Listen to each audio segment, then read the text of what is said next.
rusak katanya nggak pernah diperbaikin. Lewat perantara orang-orang di parlemen, menurut Anda janji itu tidak akan... Nah, polisi itu keluar, itu dari kita saat turun itu.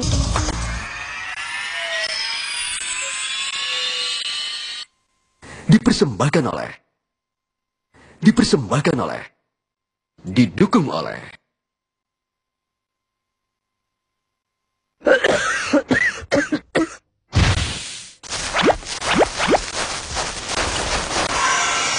Absolutely Herbal. OB Herbal, cara herbal, redakan batuk. Perfect wireless connection. Perfect performance. Advan Android T5C. Perfect in every detail. Saya Budi. Saya Rini. Saya suka makan seafood. Saya suka makan gorengan. Tapi takut kolesterol tinggi.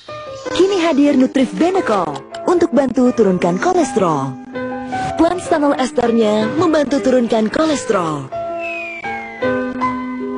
2 kali sehari setelah makan. Nutrif Benecol, cara enak turunkan kolesterol.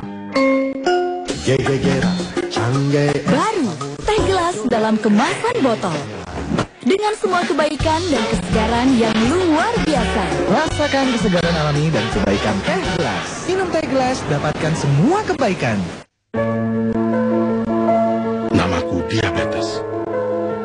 Banyak yang mengabaikanku, meski komplikasi yang kusebabkan telah mengambil banyak kebahagiaan dalam hidup kalian. Pilihan ada di tangan kita. Dengan menjalani pola hidup sehat dan pengobatan teratur, kita bisa kendalikan diabetes.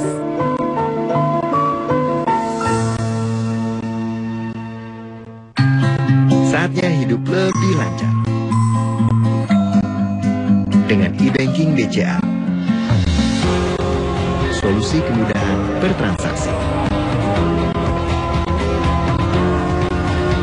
Dimanapun Anda berada.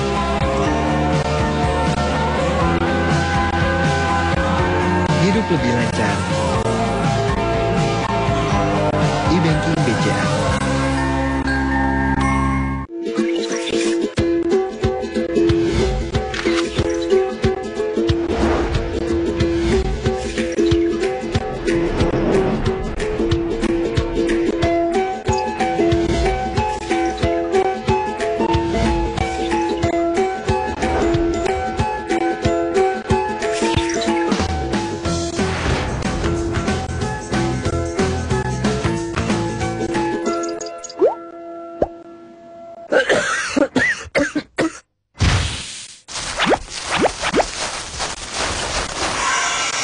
Absolutely Herbal.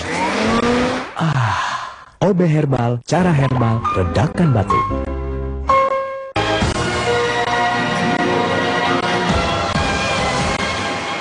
Menuju Headline News bersama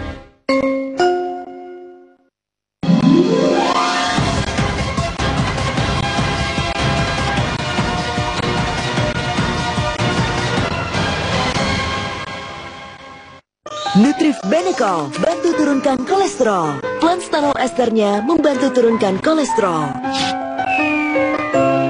2 kali sehari setelah makan.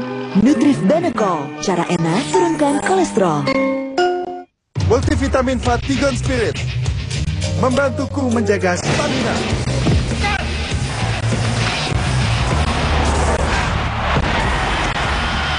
Fatigon Spirit, stamina lagi dan lagi. Selamat malam pemirsa. Wakil Presiden terpilih Yusuf Kala dan Ketua Umum Partai Nasdem Surya Paloh telah tiba dalam acara malam penggalangan dana untuk anak-anak korban kekerasan. Dan untuk informasi selengkapnya kita bergabung dengan reporter Metro TV Jessica Wowor. Jessica, bagaimana jalannya acara ini? Ya Anissa, acara penggalangan dana kepada anak-anak korban kekerasan di seluruh dunia yang bertajuk Voice of Children in Crisis and Conflict ini masih sementara berlangsung. Acara tersebut dibuka dengan lelang karya seni dan dilanjutkan dengan malam konser musik.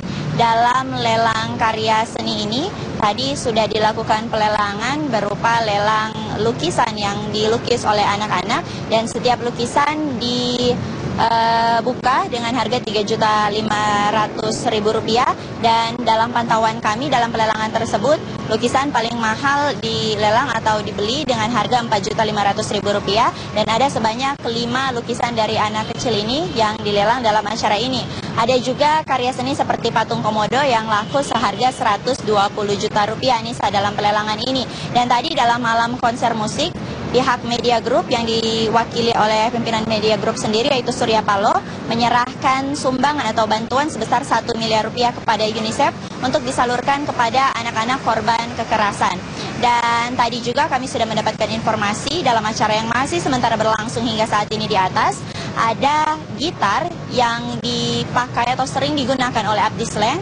Tadi juga Abdi Sleng dalam performance-nya bersama dengan penyanyi Vidi Aldiano sedang melakukan perform di atas, dan gitar yang digunakan oleh Abdi Sleng itu akan ditandatangani oleh Presiden terpilih Joko Widodo, dan gitar tersebut akan dilelang secara terbuka kepada masyarakat yang akan berpartisipasi untuk menyumbangkan acara penggalangan dana ini kepada anak-anak yang menjadi korban kekerasan di seluruh dunia. Perlu kami informasikan juga, Anissa, acara ini merupakan acara kerjasama dari Media Group bersama dengan UNICEF, dan dalam acara ini Ciputra Group juga turut membantu atau mendukung dengan pemberian atau pembantuan barang-barang atau benda-benda karya seni yang dilelang dalam malam musik atau malam penggalangan dana ini yang rencananya akan berlangsung hingga pukul 9 waktu Indonesia Barat. Tadi dalam acara malam konser ini, maksud kami Wakil Presiden terpilih Yusuf Kala hadir memberikan sambutan. Namun setelah memberikan sambutan, Wakil Presiden terpilih Yusuf Kala langsung meninggalkan lokasi pelaksanaan malam penggalangan dana dan malam konser musik yang hingga saat ini berlangsung. Dan juga perlu kami informasikan ada beberapa artis ibu kota yang turut berpartisipasi dalam acara ini seperti Jo Taslim, Citra Scholastika, Abdi Sleng, dan Vidi Aldiano. Untuk sementara demikian informasi yang dapat kami sampaikan. Kembali ke Anissa di studio.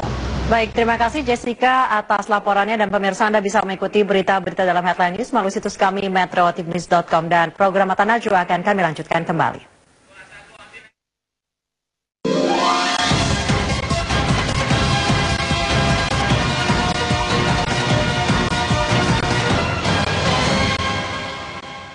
Nutrif Benecol bantu turunkan kolesterol. Plan stanol esternya membantu turunkan kolesterol.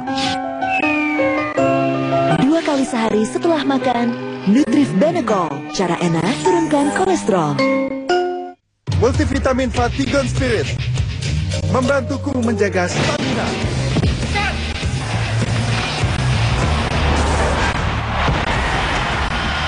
Fatigon Spirit, stamina lagi dan lagi.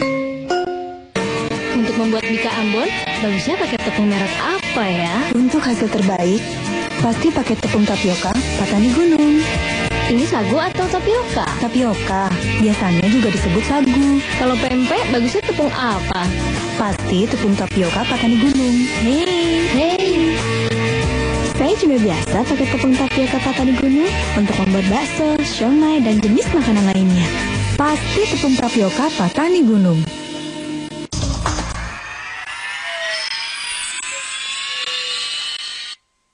Dipersembahkan oleh, didukung oleh.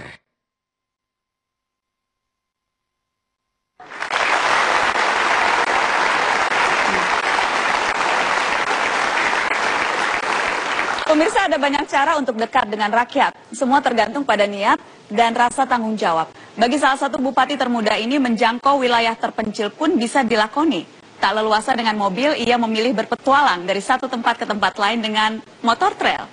Dari Tanah Bumbu, Kalimantan Selatan, inilah sang bupati, Mardani Mami.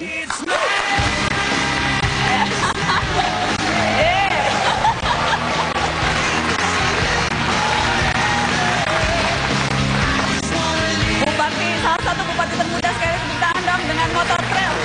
Terima kasih Bang Dani sudah hadir di Mata Najwa. Jadi belusukan menjelajah wilayah-wilayah terpencil dengan motor trail. Memang itu yang Anda pilih karena gambarkan situasi daerah Anda untuk kami. Tanah Bumbu. Tanah Bumbu ini kan jauh dari perkotaan ya Mbak ya. Jadi jaraknya juga dari provinsi 285 kilo. Sehingga kalau mau berkunjung tuh harus kalau jalannya rusak harus pakai sepeda motor trail. Jadi kalau pakai mobil tidak bisa. Saya biasanya sambil hobi, sambil jalan-jalan ke kampung-kampung, bertemu dengan masyarakat dan para petani-petani, habis itu berdialog sama dia. Dan memang selalu menggunakan motor? Sering kali? Kalau ke desa-desa ya. Pakai sepeda motor, habis itu ketemu orang kampung. Kadang-kadang kalau mampir ke warung itu saya tanya, saya bilang bupatinya pernah kesini enggak Bu? Katanya bupatinya enggak pernah kesini, jalannya rusak katanya enggak pernah diperbaikin. Gitu. Terus Anda bilang saya bupati gitu? Enggak.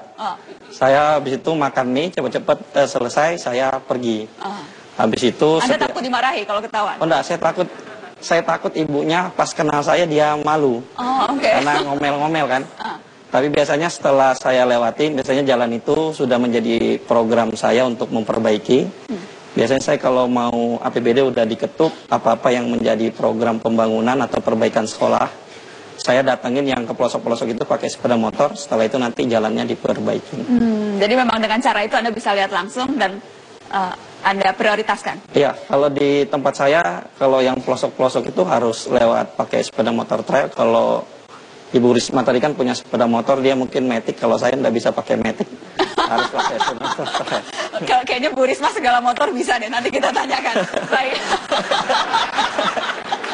Ada gambar aktivitas salah satu bupati termuda, kita lihat yang berikut ini cuplikannya.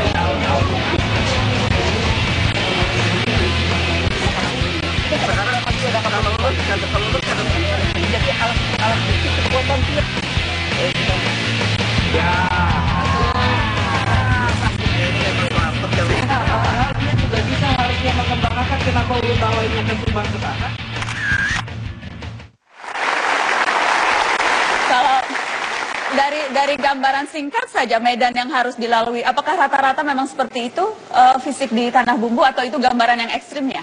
Itu gambaran yang ekstrimnya Mbak, itu jalan yang kerjasama TMDD dengan TNI yang jalannya langsung memotong masuk ke perkotaan. Kalau lewat jalan yang dulu itu butuh waktu sekitar 28 kilo ya jaraknya. Tapi dengan jalan TMDD tadi dikerjain itu hanya butuh jarak 11 kilo. Jadi bisa membuat akses para petani saya lebih cepat ke kota, agar dia bisa menjual bahan-bahan pertaniannya lebih cepat dan juga lebih mudah akses ke kota. Jadi memang itu menjadi prioritas Anda, memastikan rakyat Anda bisa menjual hasil taninya? Ya, salah satu indikator saya melihat masyarakat saya sejahtera, yang paling saya utamakan adalah melihat jalannya. Apalagi di tempat saya kan transmigrasi Mbak. Dari tahun 80 dan 81 ya, baru saya lahir, transmigrasi dari Jawa datang dulu program Pak Soeharto. Jadi Anda memang lahir di Tanah Bumbu? Saya lahir di Tanah Bumbu. Tahun 81? Iya. Dan jalan itu dari tahun 81 sampai saya jadi bupati tahun 2010 tidak pernah diaspal. Dan setelah itu jalannya saya aspal. Setelah saya datangin lagi ke desanya, bapaknya ngeluh. Saya bilang, kata bapak, bagaimana Pak? Jalannya udah bagus. Bagus katanya. Tapi sekarang anak-anak susah Pak. Kenapa Pak? Saya bilang anak-anaknya susah. Dulu kan kalau jalan katanya selalu balapan sekarang. Kalau dulu enggak balapan. Sekarang karena jalannya hot mix dipakai balapan. Balapan. Habis itu ditegur sama bapaknya kan. Kenapa bawa larinya kenceng-kenceng sepeda motornya? Kita udah 30 tahun enggak pernah kenceng larinya Pak. Baru sekarang bisa kenceng. Saya ingin tahu, jadi Anda ketika dilantik usia 29 tahun. Sempat masuk rekor muri salah satu bupati yang termuda ketika dilantik. Sekarang Anda 33 tahun? Iya. Dan sudah mendekati 4 tahun. Sudah mendekati 4 tahun. 4 tahun. Tapi Anda terjun politik, sebelumnya Anda anggota DPRD? Saya dulu anggota DPRD, maju 6 bulan. Karena suara saya terbanyak, habis itu saya dimajukan lagi menjadi, awalnya bukan menjadi bupati, tapi disuruh maju saja. Dan waktu itu didukung oleh PDI Perjuangan. Habis itu, waktu itu undang-undang baru berubah, 30 boleh jadi 25. Boleh jadi bupati? Boleh jadi bupati. Kebetulan saya yang pertama jadi bupati. Dan saya waktu itu dibawa ke DPP. Dan ke DPP waktu itu dirapatkan semua dari beberapa kandidat. Ada yang ketua dewan, ada yang kakaknya bupati, apa. Tapi alhamdulillah waktu itu ibu dengan percayanya menunjuk saya sebagai Bupati Tanah Bumbu, di calon Bupati Tanah Bumbu. Saya ditelepon untuk disuruh mencari wakil waktu itu. Dan saya bingung karena waktu itu tidak ada persiapan untuk menjadi bupati. Waktu itu coba-coba mau jadi wakil aja. Tapi karena disuruh sama ibu menjadi... Ibu nih ibu siapa? Ibu Mega. Oh, biar jelas kita. Ibu Mega, oke. PDI Perjuangan, oke. Ya, beliau percaya walaupun waktu itu saya dibilang anak muda, bau kencur, tidak bisa apa-apa. Tapi semakin saya dibilang seperti itu, semakin saya mau membuktikan bahwa saya bisa meyakinkan masyarakat saya untuk memilih saya. Dan alhamdulillah waktu itu pemilih saya kebanyakan ibu-ibu. Ibu-ibu. Apa yang Anda jual waktu itu? Ibu-ibu dan juga kepala desa. Kepala desa? Karena bapak saya dulu kepala desa. Ya, tapi bapak saya kepala desa sama dengan Pak Soeharto 32 tahun jadi kepala desa. Oke. Kenapa Anda mau usia 27 tahun waktu itu pertama Anda masuk politik, berarti 28 tahun DPRD, kenapa mau usia-usia segitu masih mencari kenikmatan duniawi tuh? Menurut saya ada beban bagi saya sendiri, apalagi pemuda sekarang kan. Menurut saya negara kita harus yakin, khususnya pemuda, kita harus bangga dengan negara kita sendiri. Saya sudah sering ke luar negeri melihat negara-negara orang. Menurut saya negara kita lebih hebat daripada negara orang lain. Anda kemudian tergerak melakukan sesuatu, terjun ke politik dan kemudian mengabdi menjadi bupati. Ya, menurut saya lebih mudah saya membantu masyarakat saya apabila saya bisa menjadi kepala daerah. Banyak program-program saya yang bisa menyentuh bagi masyarakat miskin atau bagi masyarakat yang tidak mampu untuk sekolah. Itu yang Anda prioritaskan, ya. Selain infrastruktur yang memang problem utama? Infrastruktur dan pendidikan gratis. Tapi pendidikan gratis saya bukan 9 tahun, pendidikan gratis saya 12 tahun. Jadi pusat dulu baru 9 tahun, saya tambah 3 tahun. Kenapa saya tambah 3 tahun? Karena menurut saya orang miskin kalau mau mempunyai harapan hidup sejahtera, sekolahnya harus dijamin dengan negara. Kalau persyaratan untuk jadi bupati, untuk jadi lurah kan harusnya SMA. Kalau ditanggung pemerintah hanya lulusan SMP, dia tidak bisa menjadi lurah atau tidak bisa menjadi bupati. Minimal ya? Minimal, sehingga saya tambah lagi 3 tahun sampai SMA, supaya dia bisa juga mempunyai harapan untuk hidup sejahtera, dia calon bupati atau calon kepala desa. Siapa tahu nasibnya juga bagus sama seperti saya bisa jadi bupati Tanah Bumbu. Oke. Tadi Anda katakan ayah Anda kepala desa? Iya. Ayah Anda kepala desa? Iya. Dan salah satu program Anda, saya baca kepala desa sekarang Anda kasih gaji 5 juta sebulan? Ya, hampir sama dengan gaji bupati. Kenapa? Karena Anda teringat ayah Anda dulu kepala desa hidup susah sehingga Anda tidak mau yang lain hidup susah atau karena apa? Tidak, saya mau negara ini lebih menghargai para pejabatnya dan memberi gaji sewajarnya. Menurut saya kepala desa wajar diberi gaji 5 juta. Kalau gaji bupati kan 5.600.000 ya.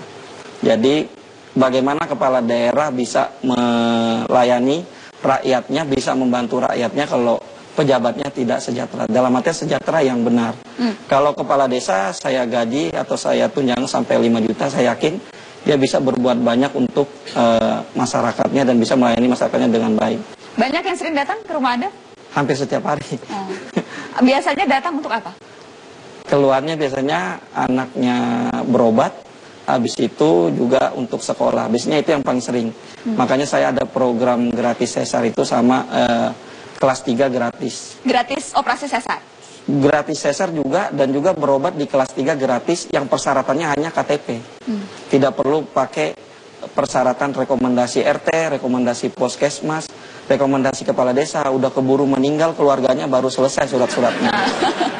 Jadi saya bikin persyaratannya mudah, hanya punya KTP Tanah Bumbu, dia sudah dilayani gratis di rumah sakit yang bisa dilayani apapun di rumah sakit itu.